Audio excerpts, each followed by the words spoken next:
পরিস্থিতি না মনস্থিতি? সফল হতে গেলে কি প্রয়োজন? অনেকেই বলে সফল হতে গেলে পরিস্থিতি অনুকূলে থাকতে হয়, কিন্তু সত্য হলো পরিস্থিতি আপনার বিরুদ্ধে হলেও যদি আপনার মনস্থিতি শক্ত থাকে তাহলে আপনি বদলে দিতে পারেন আপনার নিজের ভবিষ্যৎ।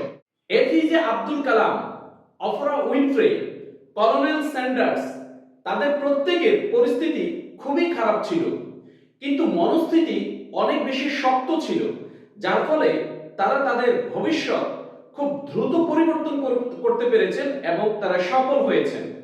সফলতা নির্ভর করে 10% পরিস্থিতির উপর এবং 90% মনস্থিতির উপর। তাই আপনার নিজের মন তৈরি করুন, পরিস্থিতি আপনি বদলে যাবে। মনস্থিতি তৈরি করুন, সাফল্য আপনি ধরা দিবে।